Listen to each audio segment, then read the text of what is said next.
Талаш шаардык ички иштер бөлүмүндөгү түнкү нөөмөттө турган кызматкерлер үчүн автоунаа маселеси көйгөй жаратып келген. Тилекке каршы бир күндө шаарда 10дон ашык ар кандай кылмыш кырсыктар катталып, чакыруулар орун алат. Ал үчүн убагында баруу түнкү нөөмөттө турган кызматкерлердин негизги милдеттеринен. Эми бүгүн Бакубат Талас фондусунун каржылык колдоосу менен степ унаасы тапшырылды. Сиздерге бул кызмат кылсын, элибиз үчүн. Рахмат. Бұл машинаға біз аябай мұқтаж болгонубуз себеби бир четинен калган машиналарга оңоймен кызматкерлер оператив топ толугу менен батпачы.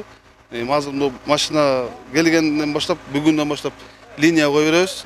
А бизге степ вагон өтө бир ыңгайлуу машина болуп аткан болчу да. Өтө бизге ыңгайлуу машина болчу. Анан азыркы күндө Бакубат Таласка анан Альянс компаниясынан чоң бир ыраазычылык айтып кеткибиз келет. Биздин мэрибизге да аябай чоң салым кошту. Негизи Бакубат Талас фондусу облустагы укук коргоо кызматкерлеринин ишин жакшырышына ар тараптан жардам берип келишет. Буга чейин Талас райондук ички иштер бөлүмүнүн материалдык техникалык базасын чыңдоого салым кошкон. Бул ирет шаардык ички иштер бөлүмүнө 600 000 сомдук колдоосун көрсөтүштү. Буга чейин дагы Талас районунун РОВДсуна машина алып берилген, дал ушундай степ вагон. Быйылкы жана былтыркы каражаттарыбыз боюнча Бакаята РОВДсынын отоплениясы капиталдык ремонттон өттү.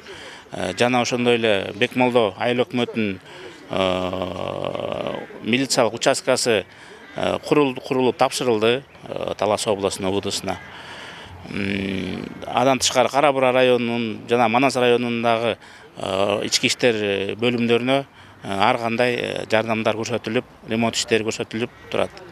Мындай самалык менен Талаш шаардык ички иштер бөлүмүнүн кызматкерлеринин айтымында катталган кырсыктарга өз учурунда барууга шарт түзүлүп, кылмыштуулукка каршы күрөшүүгө өбөлгө болот.